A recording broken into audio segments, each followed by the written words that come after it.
You guys can see my screen, right? Yes, Vishwas. Okay, cool. So, so we will talk about cryptocurrencies today, and we will try to understand why it is important and why it is very important in case of blockchain. So, but before that, let's recap something. And we have already talked about it. Like we discussed the web technology and the blockchain, and we understood the client server model, peer to peer model, and we end up our discussion with just the definition of what blockchain is, its history, and its use cases. The use case part we will take up again, because we have not gone in depth into the use cases. So, and the one particular use case that we are going to take is the insurance use case, and I'm sure many of you will relate to it because our company is specialized in insurance kind of businesses. So I thought to put that use case, that would be better. And yeah, so we explained that what blockchain is a network, and the way it is stores the data is in the form of blocks, and these blocks are linked together. Now we did not go into the question like why it is immutable, and why the data the blocks are linked in this way, and what is the data structure and all that. We will look into that later session. But let's today talk about cryptocurrency. But like I said, I will be using the trust thing all over the course. So let's talk about the trust problem specifically in the finance sector, because that is what from everything started. You remember the history thing which I was talking, where in 2008 I think that crisis happened, financial economic crisis happened. So which means something is related to finance, and we have to understand the finance shell aspect of it before moving ahead. So let's say a person A, you and me are sitting in, like, I am near you, and if I want to give you $10, right? So I will pick up a note and from my wallet and give it to you. We are sitting physically, facing face to face. What you will do is, like, you do two things. You can verify me, like who am I, who is giving to you. The second thing is you can verify the currency which I am giving to you, like whether it's fake or not, right?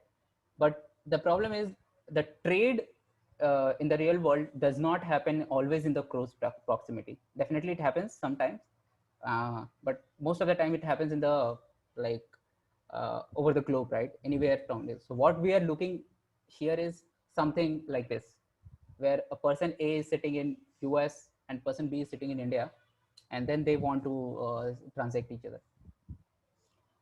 Uh, think of the case of remittance, right, where your family member lives in US and they want to send money to you, right? And we do it, we all know we do it via some trusted third party, right? So here you can no longer use this physical mode of transaction, right? The physical cash is no longer valid, I mean cannot be done. So what you do, you need to have is a digital system, right?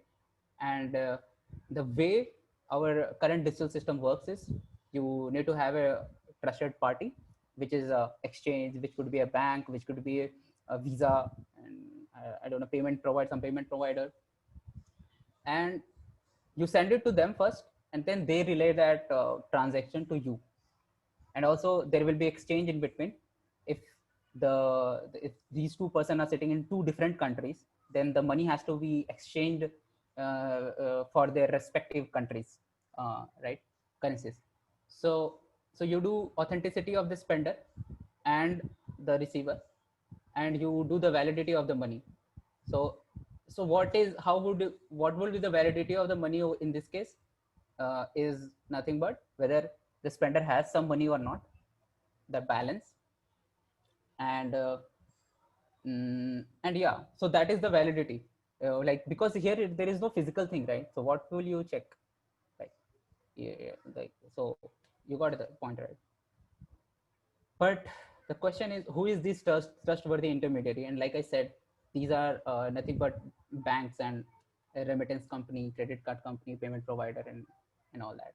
So here in this example, I was showing that, okay, $10 is getting transferred to the to other person, but then in the real world, if these two person are from the two different countries, then Here you can like write $10, but here $10 ka whatever the respective currency of for Indian currency if he's sitting in India, so that would uh, be present here, right? And this guy can act as an exchange. So this remittance thing, it looks very simple. It looks like, okay, there is just one party, but in real world, it it actually involves a lot of trusted party. So one bank will be here in his country, other bank will be here in his country, and then there will be exchange. And I think there are few more entities. I'm not 100% sure like the whole flow, but I'm guessing there are a lot more entities involved just for you to transfer some money from it's your money and you are transferring, but you have to let all of these people know that, hey, you are sending. Now the problem with these kind of infrastructure, the current infrastructure is the concept of high trust on these centralized system, and that trust can um, affect your identity because they will know that who is transferring to whom. The second, there could be a technical issue. Many times we have faced this problem saying that uh, like today is Sunday, I cannot transfer your money, like or something like this, like today our service is down or something, some maintenance is happening. So I get this Citibank message like I think every weekend. I don't know what kind of maintenance they do every single weekend. So anyways, and then there will be a transfer limit, of course, to stop money laundering and all that thing. And apart from that, it takes a considerable amount of business time. uh, the 3 to 5 days of number which I have kept here, I just read somewhere and then kept it here. I don't know the real figure. I think it's close to that, or maybe lesser. And then it has a high transaction fees as well. So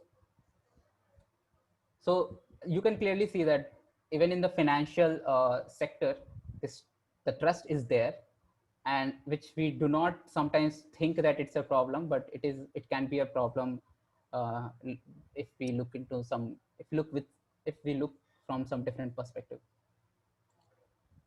Now, because how to solve this problem, because there is one entity, and then these guys are only controlling your whole money ka flow. Then in order to solve that problem, if you put a blockchain kind of system, because it's one thing, it's not owned by one company, and second, this is not a person who is sending your money, so you do not have to trust on person. It is a software, it's a network of computers which is run by anonymous and a lot of many people. So you don't have to worry that this network is going to get down. Like yesterday one guy asked this question, what if the all of the nodes get down, which means the network go down? That is true, but because there are so many nodes, and at a time all of the nodes cannot go down at a time. And I was giving that uh, shitty example, like the earthquake cannot happen on the whole earth at a time. So which means that the network will exist even with there are few nodes. So uh, that's what I was trying to say, ki there is a high availability which blockchain already promised. So availability is not a problem. So and then the trust has been eliminated or at least reduced because you have a distributed system in place. So if you use this kind of system, then the trust is shifted from a centralized entity to a decentralized entity, and now these two parties are able to transact each other peer to peer, because we have discussed yesterday how blockchain is a peer to peer system, right? It does not need a third party intermediary to transfer your money from. If you are trying to send your money to me, it will not go via some other guy. Incentive, we need to talk about incentive because like I said, if the blockchain is an open network and anybody can join the network, now the question is, why would somebody wants to run that network? Like, because in order to run the network you need to invest your computing power, right? You need to at least connect your computer. Why would I do that? So because the public, so normally in case of centralized system like our Pramati, right, they have a GPU servers and all that, right? So now all the servers are owned by Pramati, so the Pramati is able to manage it. But if the network is open and nobody is the owner of the network, then why would somebody go and even connect his computer to that network? Some of you might know about this Tor network also, right? But people do connect to that network because there is some incentive, right? I mean, when I say incentive, it's not just in the form of money. There could be different form also, right? Incentive ka. So for example, if I go and switch job, like when I am thinking about switching job, then I anyway know that uh, I will get more like salary than what I have in all of these companies, whichever company I have applied or got selected. But then apart from that, what I look is whether there is a good job security or employee recognition or employee empowerment and all that, right? Which is a non-financial kind of incentive. So incentive is required to motivate or encourage me to do right thing. So in blockchain, you incentivize people to do right via something called cryptocurrencies. So crypto currencies are nothing but a way to motivate people to run that network. Because if you do not motivate people, if you do not incentivize people, the people will not run the network. And as I said, if the network has very less number of nodes, it is a high chances of the network getting down. So let's say all of these nodes are kept in a place which is prone to high earthquake all the time. So which means that whenever the earthquake happens, that's the worst case scenario. If the earthquake happen, all the nodes goes down, then the network is not there. But what you want is like you want a big network where a lot of people are connected. So if you look at the Bitcoin or Ethereum network, it's a very big, and there are thousands of computers are connected to that network.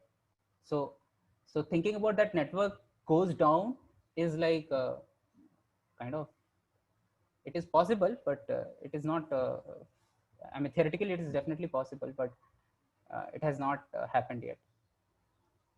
So let's talk about cryptocurrency. So cryptocurrency is nothing but any digital currency, but then and digital currency, and what is currency? Currency is nothing but a medium of exchange. Vishwas, Yeah. so you said like it is not like much possible, but in case if it happens, like do we lose all the data, or is there anything like we can preserve the data when all the nodes are getting down? Yeah, so that question is actually uh, here there there is no authority, right? You, so that is the actually that this is a problem and this is a solution also. So as in you cannot go to anyone saying that can you give me the backup of this data. You get the point, right? Like in case of any service provider, if I avail some service and if something happens, I can go anytime and claim that. And if they are not giving me the data back, then there is a law and all that for that. I will go and fire a complaint and FIR or something, and then there is a proper law for it. They will charge them or do whatever. But here, because the network is open, uh, the it is I mean, the data might be there in some of the nodes. So for example, if you switch off your system which was earlier connected to the blockchain network, then you might have the data, but you cannot trust on that data, right? Because you might have go and went and changed that data. So I mean, so it is not really happened. Like if the, I mean, blockchain networks normally will have a lot of nodes, and but then there is a possibility, like you said, theoretically all things are possible. Like you may end up losing the data if all of the node goes down. Yeah, okay. And this Thanks. data has, now we will talk about what data it is. It could be a very important data. So cryptocurrency is one of the data in the blockchain exists, so which is a real money. uh, Yeah. so, your concern is really a valid concern. That's what I'm trying to say. Anyway, Hmm. so Uh, cryptocurrency, right? So what is cryptocurrency? It's nothing but a digital currency which acts as a medium of exchange between the actors who is working on the blockchain or trying to use this network, and it is used to incentivize people as well. The difference between normal cryptocurrency and the digital currency is like it is not controlled by any one person, and it is controlled by rather the protocol and not by a person or a organization. It is coined with two different terms, crypto and currency. Currency, we all know, the digital medium, but crypto is cryptographic. It uses cryptographic technology like digital signature. Encryption is not used. Digital signature and hashing is most of the time used uh, to to store or to prove that it is your currency, and to even store the cryptocurrency into the database. So that's what I said in the next line, right? It uses cryptography to secure and verify the transactions. It is not controlled by any central authorities.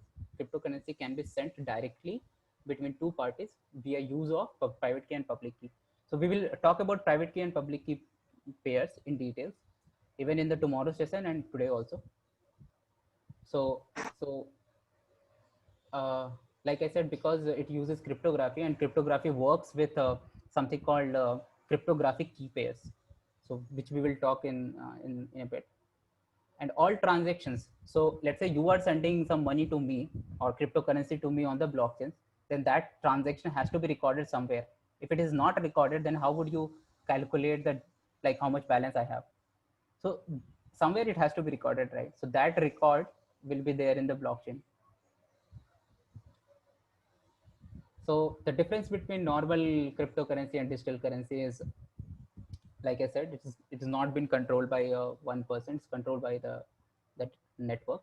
It is anonymous. Yesterday I was talking a bit about anonymity, right? In case of digital currency, they will have all your KYC and all that, with which they will know that okay, who is sending money to whom. So when it comes to law, they will know that they can they have information that okay, how much money have you sent, and from where you got this money. But here in case it's anonymous in the sense that you only the cryptographic key pairs keys are visible, with which nobody can claim that okay, this key is belongs to uh, you. So I will explain that part, why it is not visible. And it is transparent because it's a public network and everybody can see the ledger. They have the data. All of the computers have the data. So if you are a new computer, you want to connect to a blockchain network, you can simply download that software and start syncing the data into your computer. Transaction cannot be tampered, and whereas in case of digital currency, because they have the control of the data, they can tamper. One thing I remember which happened to me actually, I studied my engineering by taking a education loan. And what happens that I was, so when they do give your education loan, they will create two accounts. One is the normal your bank account, another is the education loan account.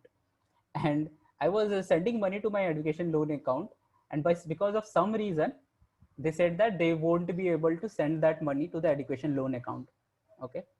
And they said that whatever money you are sending, please send it to your normal account. And every month I keep on sending my money. Okay. And what happened after a year, like my interest goes very high, went very high, because the money was not going into this loan account, right?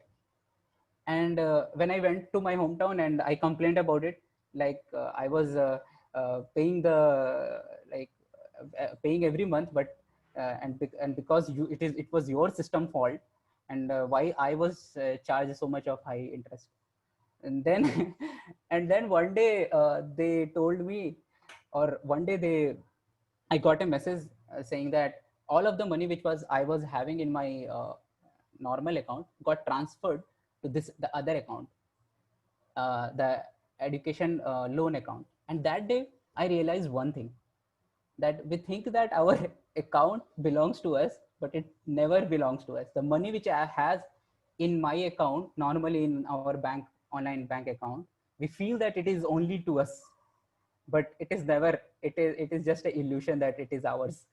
The money which, although the money is earned by you and it's hard earned by you and it's your, but they have right and they can do anything. So imagine, instead of this loan account, they could have transferred to some other account, their account itself. I mean, like technically it is possible, right? So they could do it, although they do not do it normally. But I thought that it is not possible. I used to think that I used to think that it's my money and it will be there wherever. It is in my control. If they have to tell me, if they have to send that money from my normal account to education loan account, they needs to take my permission, but they did not take it. They simply put it over there. So it's like a number changed, got changed from one account number to the other account number. They might have done this using their no keypad. so so that day I was like very surprised. Uh, and then I started realizing that this happens in most of the cases, like the Facebook account which we have, right? Facebook or Amazon. Recently I've seen the news that Amazon has reset the password of all of the users. We used to think that this password belongs to us, but it is just an illusion. They can do anything with your password. So even the password is the illusion for me. That's why I kind of support the thumb sign in project very much. Like not I'm not participating in thumb sign, but the philosophy I really support that. Anyway, so the reason I kept this slide, cryptocurrencies versus blockchain, is because sometimes I hear this news that okay, not news, like people say that Bitcoin itself is a blockchain. Bitcoin is a blockchain. Like the cryptocurrency itself is a blockchain. They get confused between cryptocurrency and blockchain. So I just wanted to clarify that cryptocurrency is just an asset, or it's just an application on top of blockchain. Blockchain is the tech, and cryptocurrency is the application on top of blockchain. One of the applications. There could be several other applications also, and uh, although it is a very core part of blockchain technology. So cryptocurrency is an asset or a currency on the blockchain network, which is powered by blockchain technology, and it cannot work without blockchain. Whereas in case of blockchain, it is not just limited to cryptocurrency. There can be many other use cases which can be built on top of blockchain. And it is a technology and which is a ledger to store data. Example of cryptocurrency could be Ethereum, Ether. So Ether, it's not Ethereum. Ethereum is the blockchain, name of the blockchain, and the currency which we use on the Ethereum is called Ether. Similarly, Bitcoin is, in case of Bitcoin, it's confusing kind of, because the Bitcoin itself, BTC itself is a currency also, the name of the currency also, and also the name of the blockchain, which is why people get confused, because, and also the Bitcoin was the first blockchain which came. So I think this was the reason where, which is why the people is confusing. Anyways, there is another thing called token, which I'm not going to talk. Maybe you can just Google search what is the difference between coin versus